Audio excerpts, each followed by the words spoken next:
প্রিয় ভাইয়েরা, 5টা প্রশ্ন করার আগে 2 পা নড়বে না। এটাও আমাদের মুফতি হাবিবুল্লাহ মাহমুদ কাসিম হিসাবে এই হাদিসটা আপনাদের সামনে সামান্য বলছে। আল্লাহর হাত আছে কি নাই এই কথা আলোচনা করতে গিয়ে মাখলুকের প্রশ্ন করা হবে কিয়ামতের ময়দানে। 2416 নম্বর হাদিস তিরমিজির হযরত আলোচনাটা করছেন, লা তাজুলু কদামা ইবনি আদম হাত্তা ইউসআলা আন খামসিন। 5 প্রশ্ন করার আগে আদম সন্তানের 2 পা নড়বে না। হযরত বুঝাইতেছিলেন এই 5 প্রশ্নের মধ্যে আল্লাহ কেমন, আল্লাহর হাত আছে না নাই, এই প্রশ্ন কি আছে এটা বুঝাইতেছিলেন সবাই, ঠিক না? আমি কিন্তু বয়ান শুনতেছিলাম। এই 5 প্রশ্ন করার আগে আদম সন্তানের 2 পা নড়বে না।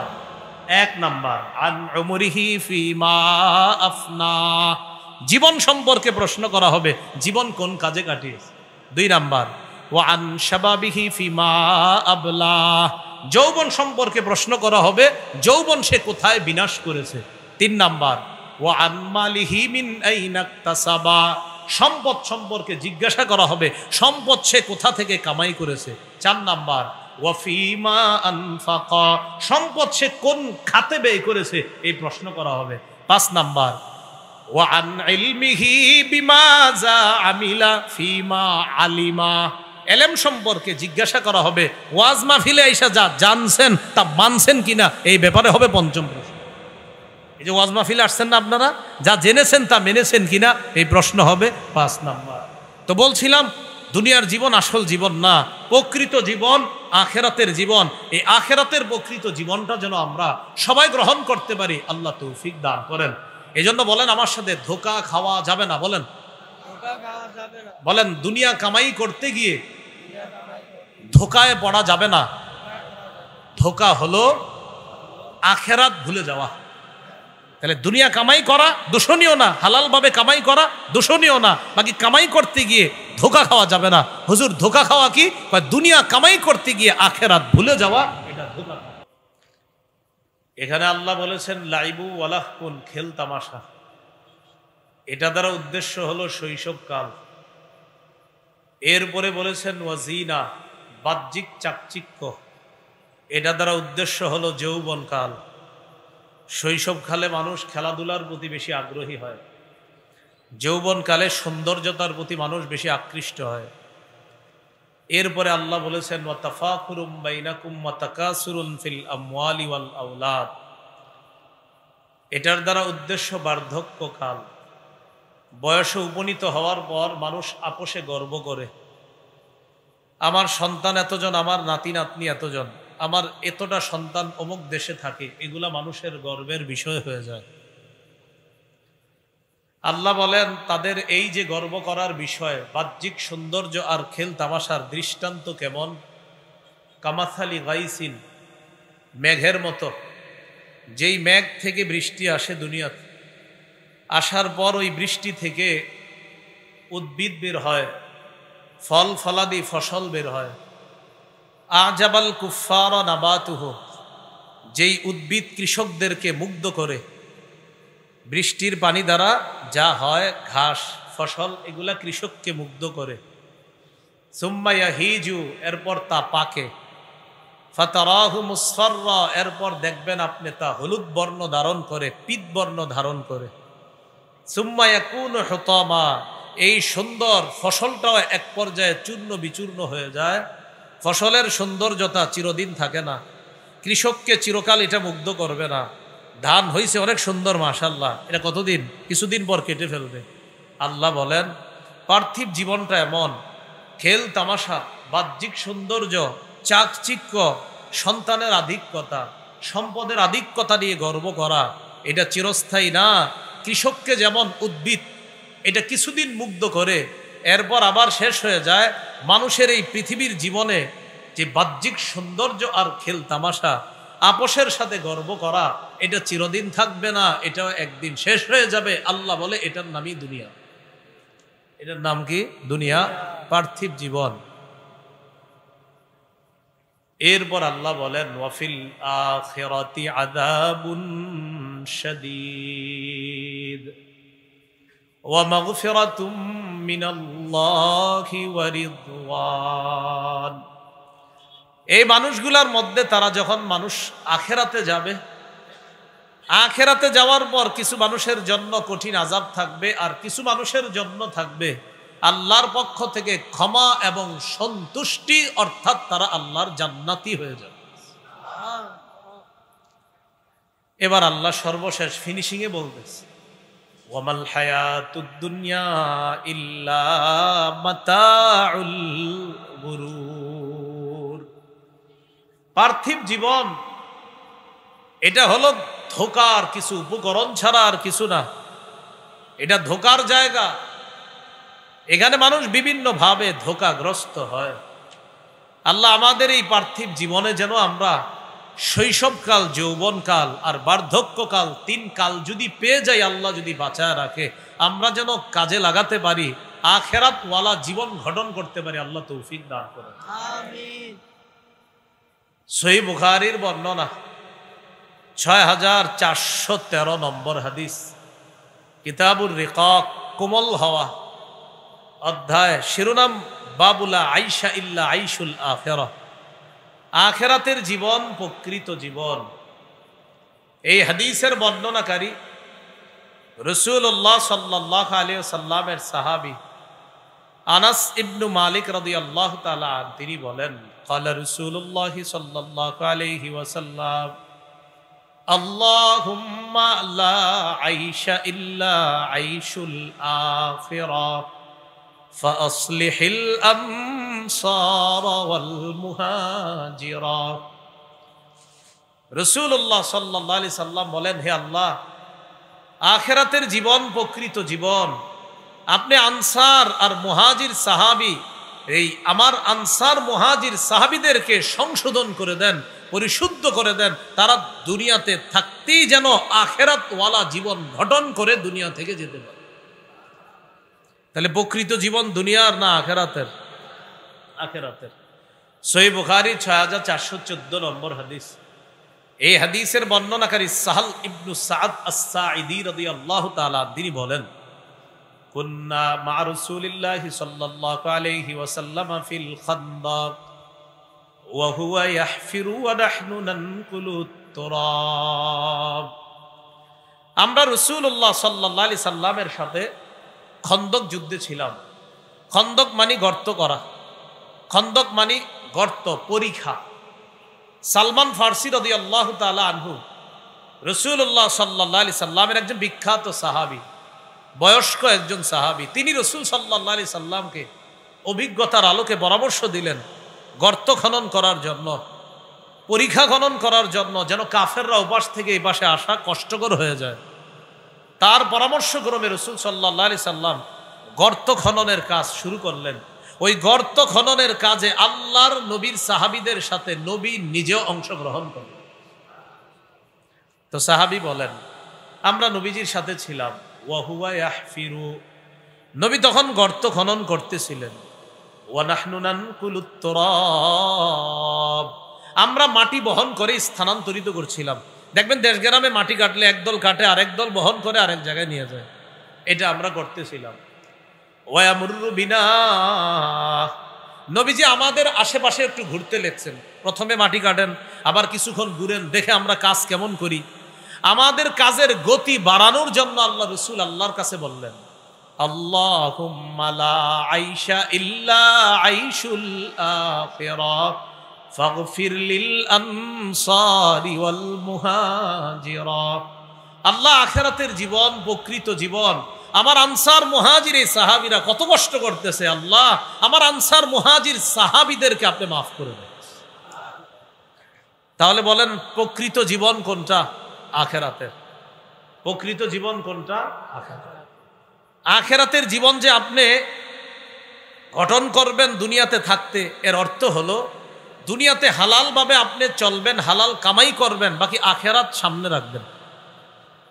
এটা হলো আখিরাতের জীবন। একটা বর্ণনা শুনলে বিষয়টা সহজে স্পষ্ট হবে। সহিহ বুখারীর 6417 নম্বর হাদিসের অধীনে আলী রাদিয়াল্লাহু তাআলা আনহুর একটি বক্তব্য ইমাম বুখারী রাহমাতুল্লাহ আলাইহি আনছেন। আন আলী ইবনে আবি তালিব রাদিয়াল্লাহু তাআলা আনহু قال ইরতাহালাতিদ দুনিয়া মুদবিরাতান ওয়ারতাহালাতিল আখিরাতু মুকবিলা। আলী রাদিয়াল্লাহু তাআলা আনহু বলেন, দুনিয়া পিছিয়ে যাচ্ছে, পিছনের দিকে যাচ্ছে, আখেরাত এগিয়ে আসতেছে। দুনিয়া পিছনের দিকে যাচ্ছে মানে দুনিয়ার আয়ু ফুরিয়ে আসতেছে।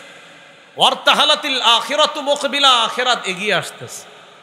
ওয়ালিকুল্লি ওয়াহিদাতিম মিনহুমা বানুনা, দুনিয়া আখিরাত উভয়ের সন্তান আছে। দুনিয়ারও সন্তান আছে, আখিরাতেরও সন্তান আছে। হযরত আলী বলেন, ফাকুনু মিন আবনাইল আখিরাহ, তোমরা আখিরাতের সন্তান হও। ওয়ালা তাকুনু মিন আবনাইদ দুনিয়া, তোমরা দুনিয়ার সন্তান হয় না। এর দ্বারা উদ্দেশ্য হলো তোমরা দিনদার হও, দুনিয়াদার হয় না। তাহলে দুনিয়া আখেরাত এই দুইটার উদাহরণ দিলেন হযরত আলী। দুনিয়া পিছনের দিকে যাচ্ছে, আখেরাত এগিয়ে আসতেছে, খুব তাড়াতাড়ি আখেরাত আসতেছে। দুনিয়ারও সন্তান আছে, আখেরাতেরও সন্তান আছে। দুনিয়ার সন্তানরা এরা হলো দুনিয়াদার, আখেরাতের সন্তান এরা দুনিয়াতে থাইকাও এরা হলো দিনদার। দিনদার কারা? যে যারা দুনিয়াতে থাইকা হালালভাবে দুনিয়া কামাবে ঠিক, কিন্তু আখেরাত ভুলবে না, তারা হলো দিনদার। আর যারা দুনিয়া কামায় আখেরাত ভুলে যায়, তারা হলো দুনিয়াদার। তাহলে দুনিয়া বৈধভাবে কামাবেন কিন্তু আখেরাত ভুলবেন না, এটা দিনদার। কিন্তু দুনিয়া কামাই করতে গিয়ে আখেরাত ভুলে গেলেন, এটা দুনিয়াদার। আল্লাহ আমাদের সকলকে আখেরাতের সন্তান, দিনদার হওয়ার তৌফিক দান করেন। আর একটা হাদিস শুনলে স্পষ্ট হবে বিষয়টা। সহিহ বুখারীর 6425 নম্বর হাদিস। এই হাদিসটা শোনার আগে দুইজন সাহাবীর নাম আগে মুখস্থ করতে হবে। আপনারা বলেন আমার সাথে, আবু উবায়দা। একটু মুখস্থ রাখলে চলবে, আমি পুরাটা বলি, যদি পারেন কেউ পুরাটা মুখস্থ রাখেন। বাকি পুরাটা হলো আবু উবায়দা ইবনুল জাররাহ, পুরা নামটা আবু উবায়দা ইবনুল জাররাহ। আপনারা খালি আবু উবায়দা মনে রাখলেই হবে। আরেকজন সাহাবী বলেন আলা, তারও একটা পুরা নাম আছে, আলা ইবনুল হাজরামি। কি নাম? আলা ইবনুল হাজরামি। তো যাও, দুইজনের নামটা হলো, একজনের নাম আবু উবায়দা ইবনুল জাররাহ। আপনারা সাধারণ যারা আছেন শুধু আবু উবায়দা মনে রাখলে হবে। আর আরেকজনের নাম আলা ইবনুল হাজরামি, তার নামটা পুরাটা যদি স্মরণ না থাকে শুধু আলা মনে রাখলে হবে। হাদিস বুঝার আগে একটু বুঝেন, বাহরাইনের নাম শুনছেন না সবাই? অনেকেই বাহরাইন থাকে। বাহরাইনের অধিবাসীর সাথে রাসূল সাল্লাল্লাহু আলাইহি সাল্লামের একটা চুক্তি হয়েছে। সন্ধি চুক্তি করার পর ওই বাহরাইনের গভর্নর বানায়া দিলেন নবী তার এক সাহাবীকে। ওই সাহাবীর নাম আলা ইবনুল হাজরামি।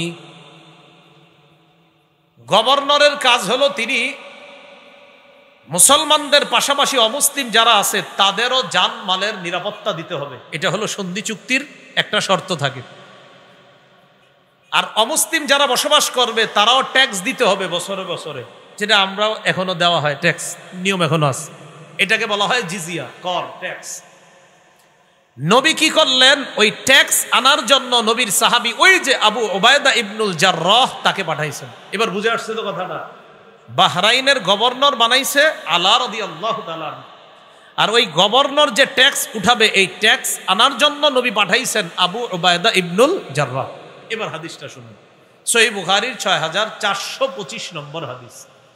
এই হাদিসের মধ্যে আসছে আন্না রাসূলুল্লাহ সাল্লাল্লাহু আলাইহি ওয়াসাল্লাম বাআসা আবা উবায়দা ইবনুল জাররাহ ইলাল বাহরাইন ইয়াতি বিজিজিয়াতিহা ওয়া ক্বাদ সালাহা রাসূলুল্লাহ সাল্লাল্লাহু আলাইহি ওয়াসাল্লাম আহলাল বাহরাইন ওয়া আমারা আলাইহিমুল আলা ইবনুল হাজরামি।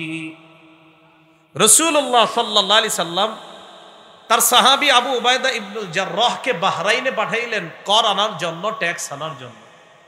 বাহরাইনের গভর্নর নবী বানিয়েছিলেন যেই সাহাবীকে, তার নাম আলা।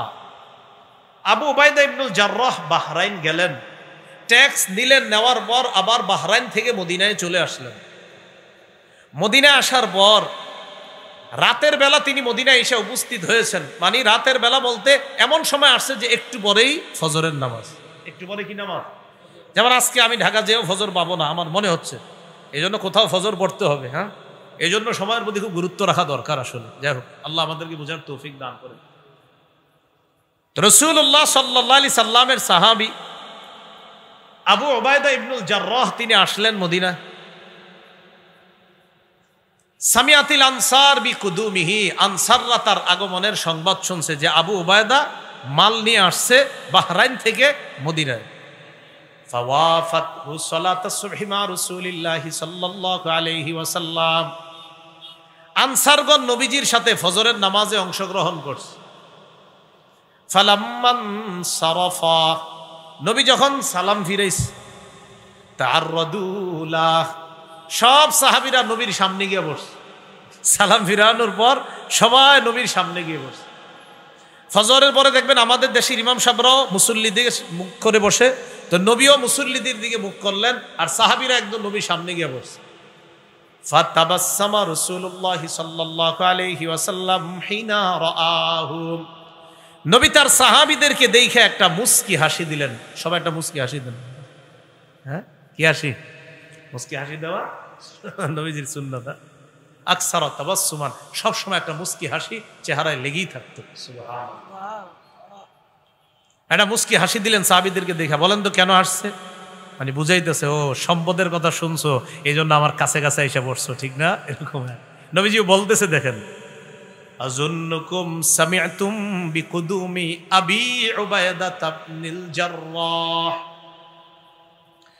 আমার ধারণা তোমরা আবু উবায়দার আগমনের সংবাদ শুনেছো। আন্নাহু জাআ বিমালিন, আর সে কিছু সম্পদ দিয়ে আসছে, এটা শুনছো, তাই সালাম ফিরানোর সাথে সাথে আমার সামনে এসে বসছো, ঠিক না? সাহাবীরা সবাই বললেন, ক্বালু আজাল ইয়া রাসূলুল্লাহ, হুজুর জি এই জন্যই বসছি, আপনার সামনে আইসা এই জন্য বসছি।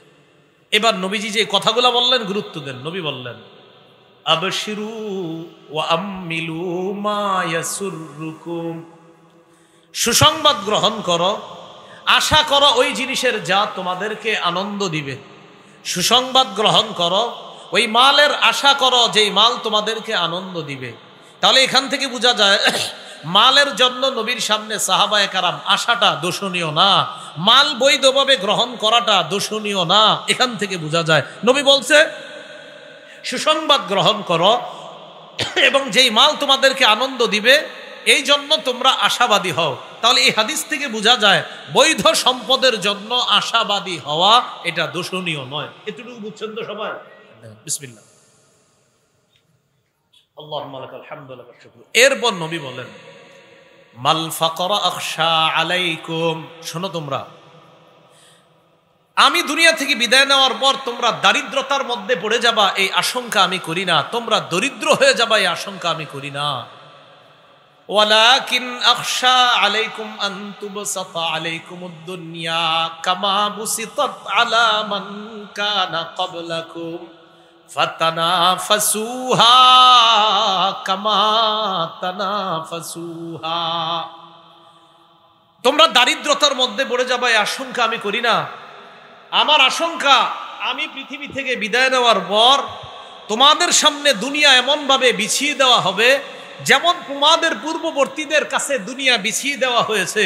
ফাতানাফাসুহা কামা তানাফাসুহা, তাদের সামনে দুনিয়া বিস্তৃত করে দেওয়ার পর, দুনিয়া ব্যাপকভাবে দেওয়ার পর তারা দুনিয়া পাওয়ার জন্য দুনিয়ার প্রতিযোগিতায় যেইভাবে লিপ্ত হয়েছে তোমরাও দুনিয়া পাওয়ার আশায় এইভাবে লিপ্ত হয়ে যাবা।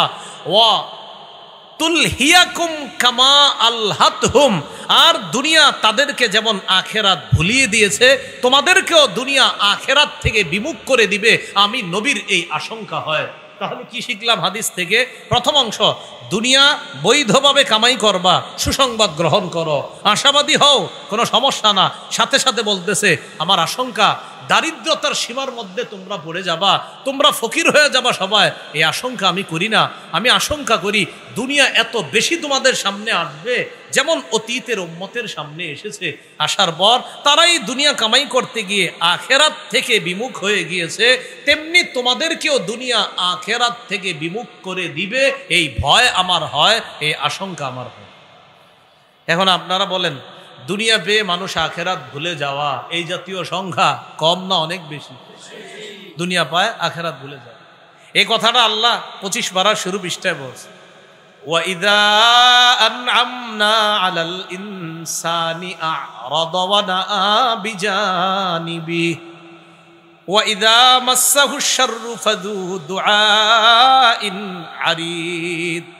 আল্লাহ বলেন আমি যখন মানুষকে নেয়ামত দান করি, মানুষ আমার থেকে মুখ ফিরায় নেয়, আমাকে এড়িয়ে চলে, সূরা হামিম আস-সাজদা 51 নম্বর আয়াত, হাফিজি কোরআন মাজিদ 25 পারা 1 নম্বর পৃষ্ঠা, সূরা হামিম আস-সাজদার 51 নম্বর আয়াত। আল্লাহ বলেন, ওয়াইদা আনআমনা আলাল ইনসান, আমি যখন মানুষকে নেয়ামত দান করি, আ'রাদ, মানুষ আমার থেকে মুখ ফিরিয়ে নেয়, ওয়া নাআ বিজানিবি, ও আমারে পাশ কাইটা চলে।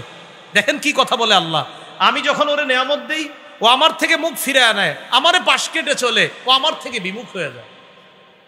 ওয়াইদা মাসসাহুশ শাররু ফাযু দুআইন আরিদ, আর কোন বিপদ যখন তাকে স্পর্শ করে, লম্বা চওড়া দোয়াওয়ালা বনে যায়, লম্বা চওড়া দোয়াওয়ালা বনে যায়। কয়জন সুখের সময় হুজুরে বলছেন, হুজুর আমার বাসায় একটু আসেন, দোয়া করবেন, বলেন? হ্যাঁ, সবাই বিপদে পড়ে, হুজুরে বাসায় নেওয়ার আগে বলে কি, হুজুর এবার যে কারণে আপনাকে আনছি। কি কারণে? এই সমস্যা, একটু দোয়া করেন। আপনি দেখবেন সমস্যা ছাড়া কয়জন দোয়া চাইছেন, বলেন?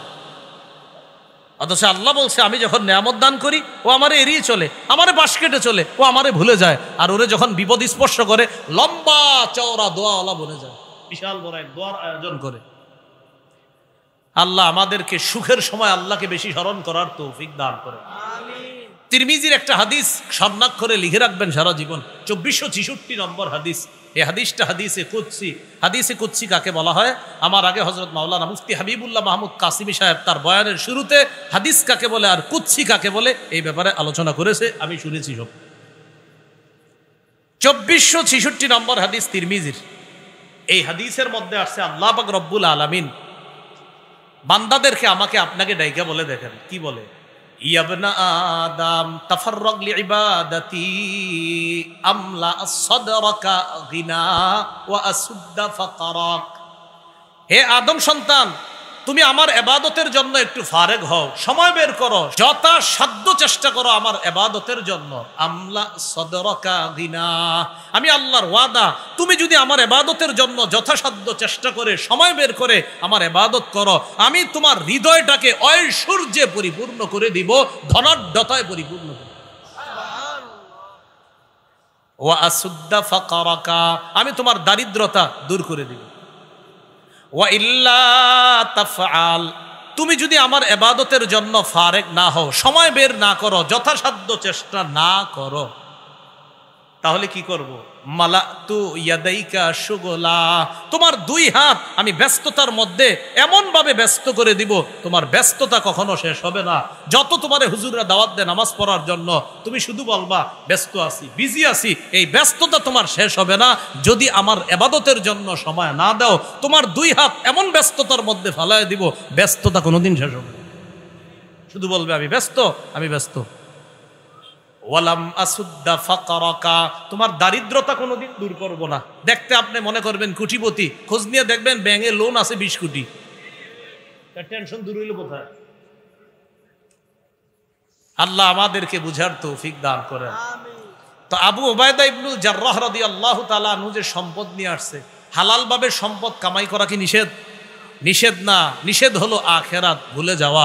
আখেরাত সামনে রেখে আমরা যেন দুনিয়াতে চলে আখেরাতওয়ালা জীবন তথা দিনদার হতে পারি, আল্লাহ তৌফিক দান করেন।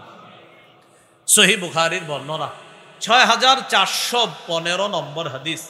প্রকৃত জীবনে যদি জান্নাত পেয়ে যাই, এই জান্নাতের চাবুক রাখার একটা জায়গার ব্যাপারে রাসূল বলেন, ক্বালা রাসূলুল্লাহ সাল্লাল্লাহু আলাইহি ওয়াসাল্লাম, মাউদিউ সাউতিন ফিল জান্নাতি খায়রুম মিনাদ দুনিয়া ওয়া মা ফিহা। জান্নাতে চাবুক পরিমাণ জায়গা দুনিয়া আর দুনিয়াতে যা কিছু আছে সব কিছুর চাইতে উত্তম। আখিরাতের প্রকৃত জীবন যেন আমরা কামাই করতে পারি, আল্লাহ তৌফিক দান করেন।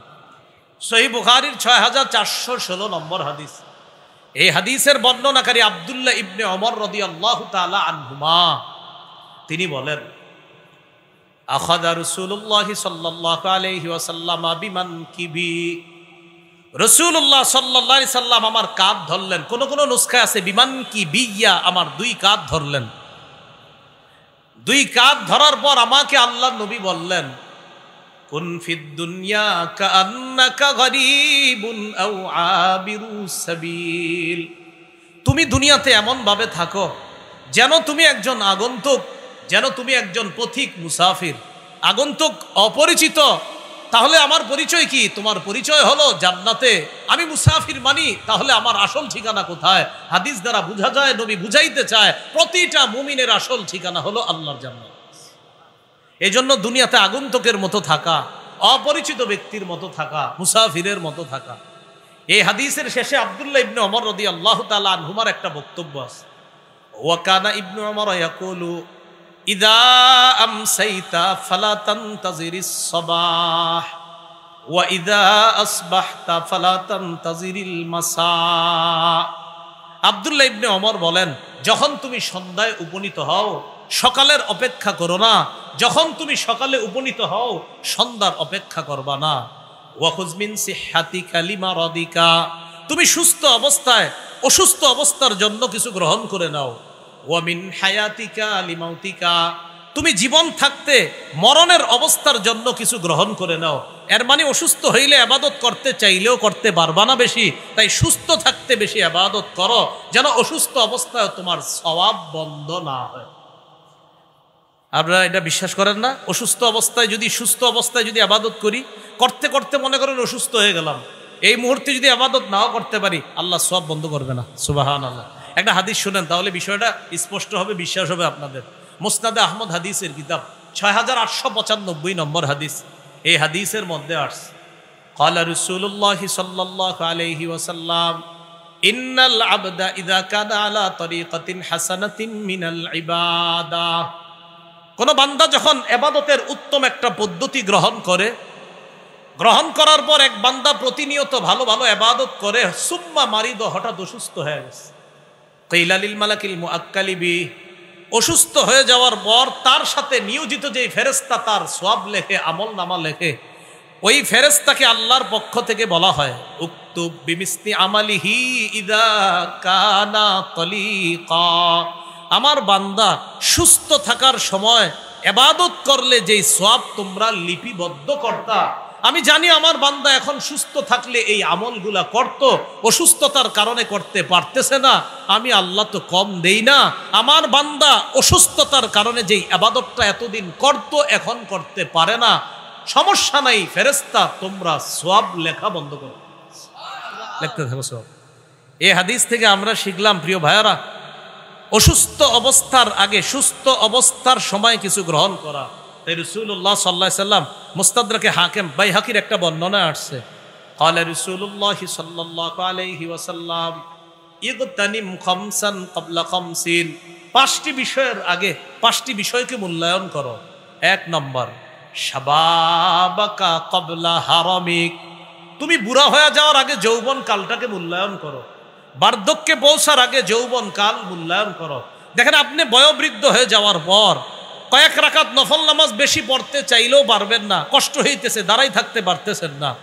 আপনি বার্ধক্যে পৌঁছার পর 4 রাকাতওয়ালা নামাজ মাঝে মাঝে আপনি স্মরণে থাকে না কি 3 না 4 রাকাত, কারণ এটা হতেই পারে, বয়স যখন একটা পর্যায়ে বার্ধক্যে পৌঁছে যায় স্মরণ শক্তি মানুষের কমে যায়। তাই নবী বললেন বার্ধক্যে পৌঁছার আগে যৌবন কালটাকে তুমি মূল্যায়ন করো।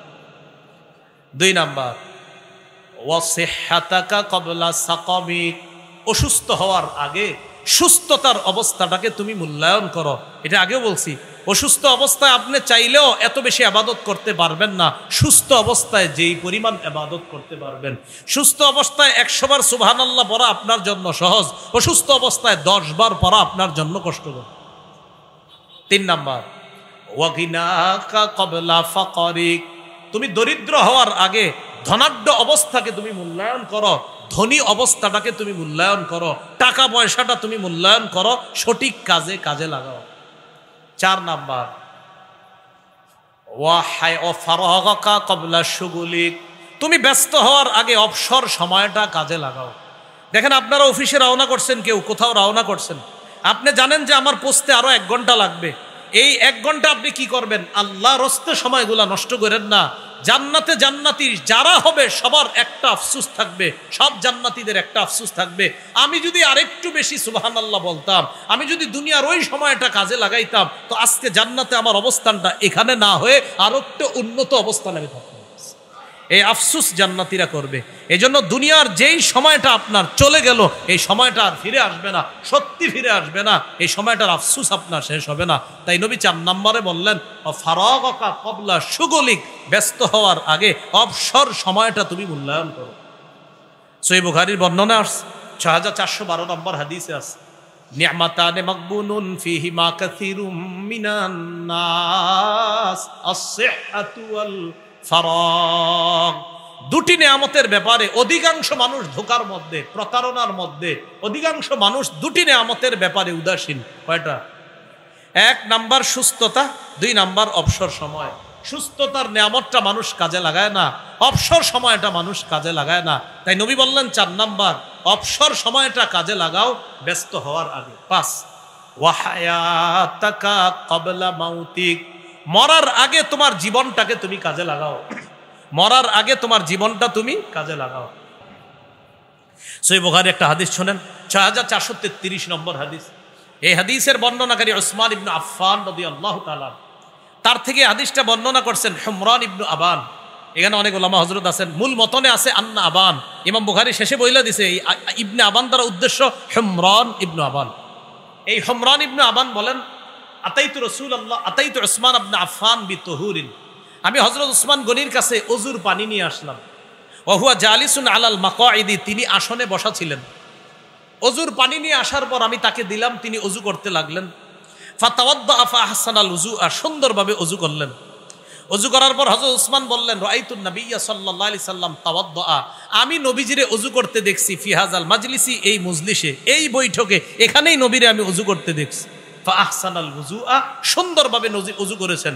এরপরে শুনেন নবী বলেছেন মান তাওয়াদ্দা মিসলা হাযা, আমার এই ওযুর মতো আমার যেই উম্মত ওযু করবে, সুম্মা আতাল মসজিদে, অতঃপর মসজিদে আসবে, সুম্মা রাকাআ রাকাতাইন, অতঃপর 2 রাকাত নামাজ পড়বে, সুম্মা জালাসা, এরপর বসবে, গফিরা লাহু মা তাকদ্দামা মিন যামবি, তার আগের সব গুনাহ মাফ করে দেবে। এটা দুখুলুল মসজিদ উদ্দেশ্য হতে পারে। আমরা এই সুন্নতটা সবাই ভুলে গেছি।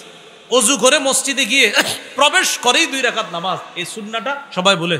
শরীয়তপুর ওলামা পরিষদের উদ্যোগে এই মাহফিল, ওলামা হযরত সহ সবাইকে আমি উদাত্ত আহ্বান জানাই, জুমার দিন আপনারা যখন মসজিদে অনেক আগে আগে আসেন, 2 রাকাত নামাজ পড়বেন ইনশাআল্লাহ। কারা কারা পড়বো ইনশাআল্লাহ? এই হারিয়ে যাওয়া সুন্নতটা ইনশাআল্লাহ আমরা জিন্দা করবো তো ইনশাআল্লাহ। পরে প্রায় মানুষ যাচ্ছে বসে যাচ্ছে, ঢুকতেছে বসে যেতেছে। অনেকে তো মাশাআল্লাহ 11:30টায় চলে আসে, 11:15টায়ও চলে আসে। হুজুর তো আলোচনা শুরু করে 12:25, 30, লম্বা সময় আপনি মসজিদে বসে আছেন। তো যখন ঢুকলেন, ঢুকেই 2 রাকাত নামাজ পড়বেন, নামাজের আগে বসবেন না, 2 রাকাত নামাজ পড়বেন, এরপর বসবেন। যদিও মাসালা আছে কবলাল জুমার মধ্যে ওই দুখুলুল মসজিদ তাদাখুল হবে কি হবে না, সেই মাসালাও আছে, সেটা ভিন্ন কথা। আমরা শুধু এতটুকু, দুখুলুল মসজিদের আমলটা শুধু জুমার দিন না, আর অন্যান্য নামাজ আছে আপনার, যেই নামাজগুলা, ওই নামাজে আমরা যখন ঢুকবো, ঢুকার পর 2 রাকাত দুখুলুল মসজিদ পড়বো। বলেন ইনশাআল্লাহ। আল্লাহ আমাদেরকে তৌফিক দান করেন। এরপরে কবলাল জুমা 4 রাকাত, এটা আদায় করলেন। যদিও মুফতিয়ানে কেরাম বলেন যে কবলাল জুমার মধ্যেই দুখুলুল মসজিদ তাদাকুল হবে কি হবে না, এই নিয়ে তাদের চমৎকার আলোচনা আছে। আমি আবার ফিকহি আলোচনা করি না, এটা আমাদের আবরার ভাইয়ের আলোচনা। মাশাআল্লাহ, আল্লাহ তৌফিক দান করেন, হায়াতে বরকত দান করেন। তো বলছিলাম রাসূলুল্লাহ সাল্লাল্লাহু আলাইহি সাল্লাম বলেন আমার মতো ওযু করবে, করার পর মসজিদে যাবে, যাওয়ার পর 2 রাকাত নামাজ পড়বে, নামাজ পড়ার পর এরপর বসবে, তার আগের সব গুনাহ মাফ করে দেওয়া হবে। এরপর নবী যেটা বললেন, হাদিসের শেষে নবী বলেন শোনো, লা তাগতাররু, তোমরা ধোঁকা খাও না। হাদিসের শেষে নবী বলেন তোমরা ধোঁকা খাও না। এই হাদিস শুধু লা তাগতাররু দ্বারা ইমাম বুখারী তরজমাতুল বাবের সাথে শুধু লা তাগতাররুকে মিলাইছে, আর পুরা হাদিস আনছেন শুধু লা তাগতাররুকে উনি শিরোনামের সাথে মিলাইছে, যে দুনিয়ার ধোঁকায় পড়ে এমন ধোঁকা খাওয়া যাবে না যেই ধোঁকা আমাদেরকে আখিরাত থেকে বিমুখ করে দেয়। তাহলে বলেন তো, ওলামা ছাড়া অন্য সাধারণরা বলেন দুনিয়া হালালভাবে কামাই করা কি নিষেধ? নিষেধ কোনটা? দুনিয়া কামাই করতে গিয়ে কোনটা ভুলে যাওয়া? আখিরাত। তাহলে দুনিয়া হালালভাবে কামাই করা দোষণীয় না, দোষণীয় সেটা দুনিয়া কামাই করতে গিয়ে আখিরাত ভুলে যাওয়া। তাহলে আমরা আখিরাত কোনোভাবেই ভুলা যাবে না, ঠিক আছে না ইনশাআল্লাহ? এই জন্য ওলামায়ে হযরতদের অনুষ্ঠান এটা, তাদের সোহবতে বেশি বেশি যাবেন। এই জামানায় মুসলমান ভাইয়ারা যত বেশি আলেমদের সান্নিধ্যে যাবেন তত লাভ হবে। কারণ এটা এমন এক সময় চলতেছে যে সময়টা হলো আপনার বরকত হয় না। তিরমিজির বর্ণনা 2332 নম্বর হাদিসে আল্লাহ রাসূল বলেন লা তাকুমুস সাআ হাত্তা ইয়াতাকারাবা জামান, কিয়ামত ততক্ষণ হবে না যতক্ষণ সময় পরস্পর সংকুচিত না হবে। নবী বলেন হাত্তা তাকুনা সানাতুকা শাহরি, বছর হয়ে যাবে মাসের মতো, ওয়া শাহরুকাল জুমুআ, মাস হয়ে যাবে সপ্তাহের মতো, ওয়া তাকুনুল জুমুআতু কাল ইয়াউম, সপ্তাহ হবে একদিনের মতো, ওয়া ইয়াকুনুল ইয়াউমু কাস সাআ, একদিন হবে এক ঘন্টার মতো, ওয়া তাকুনুস সাআতু কাদ-দারমাতি বিন-নার, ঘন্টা হবে অগ্নিস্ফুলিঙ্গের মতো, আগুন হঠাৎ উপরে গেছে আবার নামছে, ঘন্টা এত তাড়াতাড়ি চলে যাবে। খতিব সাহেবদেরকে জিজ্ঞাসা করেন জুমা আজকে পড়ায়, আবার 2 দিন পরে আইসা পড়ে জুমা। হ্যাঁ, ওনাদের বিবিরা স্মরণ করায় দেয় বৃহস্পতিবারে, কালকে তো জুমা, কালকে জুমা, মানে অর্থাৎ সময় আপনার এখন বরকত পাওয়া যাচ্ছে না। আপনি এই জন্য দেখবেন রমজান মাস কাটাইছি না আমরা, হঠাৎ দেখবেন প্রথম তারাবি শুরু হয়ে গেছে এরকম। তো এই জন্য আলেমদের সোহবতে যত বেশি যাওয়া যায়। সহিহ বুখারীর 6434 নম্বর হাদিস, নবী বলেন ইয়াযহাবুস সালিহুন আল আউয়াল ফাল আউয়াল, নেককাররা একে একে চলে যাবে। নবী বলেন নেককাররা একে একে চলে যাবে। তাবকা হুফালাতুন কাহফালাতিশ শাঈরি আও তামর, খেজুর আর জবের অব্যবহার্য অংশ যেমন, খেজুরের অব্যবহার্য যেই অংশগুলা যেমন পড়ে থাকে, মানুষগুলা হয়ে যাবে এমন ওই অব্যবহার্য অংশের মতো হয়ে যাবে। দামি মানুষ দুনিয়াতে থাকবে না, নেককাররা একে একে চলে যাবে। 2020 সাল থেকে একটু দেখেন আমাদের দেশের ওলামায়ে কেরাম কি পরিমাণ, আমাদের শেখুল ইসলাম রহমতুল্লাহ আলাইহি সহ কি পরিমাণ ওলামায়ে কেরামের বিদায়। 2012 থেকে আপনার শুরু হয়েছে, শেখুল হাদিস রহমতুল্লাহ আলাই গেলেন, 2 মাস ব্যবধানে আমিনী রহমতুল্লাহ আলাই চলে গেলেন।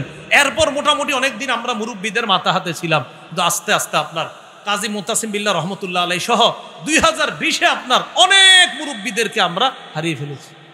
এই জন্য ভাই ইয়াযহাবুস সালিহুন আল আউয়াল ফাল আউয়াল, নেককাররা একে একে চলে যাবে। তাই নেককার মানুষ দুনিয়াতে ওলামায়ে কেরাম যারা আছে তাদের সান্নিধ্যে যান, তাদের কাছে যান। ওলামা তুলাবা সুলাহা আওয়াম সবার মাঝে একটা মহাব্বত তৈরি করেন। খতিব সাহেবের কাছাকাছি গিয়ে বয়ান শুনবেন প্রতি জুমায়, সবার আগে আগে মসজিদে যাবেন, আজান পড়ার পর সবার আগে আগে মসজিদে যাবেন। এইভাবে আমরা প্রতিটা সময়কে আমরা মূল্যায়ন করব। বলেন সবাই ইনশাআল্লাহ, মূল্যায়ন করব তো সবাই ইনশাআল্লাহ। আল্লাহ তৌফিক দান করেন। তাহলে একটু সর্বশেষ প্রশ্ন করি, বলেন তো প্রকৃত জীবন কোন জীবন? দুনিয়া হালালভাবে কামাই করা নিষেধ, হালালভাবে কামাই করতে গিয়ে কি ভুলে যাওয়া নিষেধ? আল্লাহ আমাদের সকলকে দুনিয়ার সামনে রেখে নয়, বরং আখিরাত সামনে রেখে যেন দুনিয়াতে আমরা চলতে পারি। আল্লাহ তৌফিক দান করেন। সুবহানাল্লাহি ওয়া বিহামদি, সুবহানাকাল্লাহুম্মা ওয়া বিহামদিকা, আশহাদু আল্লা ইলাহা ইল্লা আনতা আস্তাগফিরুকা ওয়া আতুবু ইলাইক। একটা ঘোষণা দেওয়ার জন্য বলা হয়েছে, মিম্বরের আমানত আমার সংকলন, এটা 5ম 6ষ্ঠ খণ্ডও বের হয়েছে। আগে ছিল 4 খণ্ড, এখন 5ম 6ষ্ঠ খণ্ড অনলাইনে পাওয়া যায়। আপনাদের যাদের লাগবে অনলাইন থেকে সংগ্রহ করবেন। 5ম খণ্ডের আলোচনা হলো ইসলামের প্রথম ভিত্তি নিয়ে, 6ষ্ঠ খণ্ডের আলোচনা ইসলামের দ্বিতীয় ভিত্তি মানে নামাজ নিয়ে আলোচনা। আজকে একদল তারা এখানেও নিয়ে এসেছে কিতাবগুলা, তো অনলাইনে যেই টাকায় পান এখান থেকে হয়তো তারা আরও কমে দিয়ে দেয়। তো আপনাদের যাদের লাগবে এখানে ওরা গাড়িতে নিয়ে এসেছে, বাকি গাড়িটা যেই গাড়িতে নিয়ে এসেছে ওই গাড়িটা আবার আমি নিয়ে এসেছি, এই জন্য গাড়ি থেকে সংগ্রহ করতে গিয়ে গাড়ির কাজ ভাঙা যাবে না, ঠিক আছে? তো এই জন্য আপনারা গাড়ি থেকে যদি সংগ্রহ করেন ওদের থেকে সংগ্রহ করতে পারেন। প্রথম খণ্ডটা যারা নেবেন স্বামী স্ত্রী একদম মুখস্থ করে ফেলবেন। আমি বারবার বলি 64টা অধিকার সন্তানের প্রথম খণ্ডে, এটা একদম জামাই বউ মুখস্থ করে ফেলবেন, ওই আলোকে সন্তানকে বড় করবেন। দ্বিতীয় খণ্ডে শিরিক বেদাত কুফর তাওহীদ, তৃতীয় খণ্ডে হালাল হারাম, চতুর্থ খণ্ডে স্বামীর 24টা অধিকার, স্ত্রীর 19টা অধিকার, 5ম খণ্ডে ইসলামের প্রথম ভিত্তি। আমাদের মুফতি হাবিবুল্লাহ মাহমুদ কাসিমি সাহেব যে বিষয় নিয়ে আলোচনা করেছেন এটা 5ম খণ্ডের আলোচনা, অর্থাৎ হুজুর তো আলোচনা করেছেন আপনার ওমা তাশা উনার উপর পরে ইমানে মুফাসসাল আর মুজমাল নিয়ে, তো ওখানে বিস্তারিত আলোচনা আছে। আর 6ষ্ঠ খণ্ডের আলোচনা হলো ইসলামের দ্বিতীয় ভিত্তি, নামাজ নিয়ে আলোচনা। আল্লাহ আমাদের সকলকে আজকে যে আলোচনাগুলো শুনলাম বললাম আমল করার তৌফিক দান করেন। আলহামদুলিল্লাহ রাব্বিল আলামিন ওয়াল আকিবাতু লিল মুত্তাকিন ওয়াস সালাতু ওয়াস সালামু আলা সাইয়্যিদিল আমবিয়া ওয়াল মুরসালিন ওয়া আলা আলিহি ওয়া আসহাবিহি আজমাইন। রব্বানা যালামনা আনফুসানা ওয়া ইল্লাম তাগফির লানা ওয়া তারহামনা লানাকুনান্না মিনাল খাসিরিন। রব্বিরহামহুমা কামা রাব্বায়ানি সগীরা, রব্বিরহামহুমা কামা রাব্বায়ানি সগীরা। মাবুদ মেহেরবান মাওলা, আল্লাহ মেহেরবানি করে আজকের এই মাহফিলকে আপনি কবুল করেন, উলামায়ে কেরামের আয়োজনকে আপনি কবুল করেন। আল্লাহ উলামায়ে কেরামের এই আহ্বানে এলাকাবাসীর সর্বশ্রেণীর মুসলমানরা স্বতঃস্ফূর্তভাবে সাড়া দিয়েছে মাওলা, মেহেরবানি করে তাদের এই মোহাব্বত আপনি কবুল করে নেন। আল্লাহ উলামায়ে কেরামের সাথে তাদের এই লেগে থাকা, তাদের এই সম্পৃক্ততা, তাদের এই ভালোবাসা আরো যেন মজবুত হয় মাওলা। ভবিষ্যতে উলামায়ে হযরত যেন এই মানুষগুলাকে নিয়ে আরো বেশি বেশি কাজ করতে পারে, তৌফিক দান করেন আল্লাহ।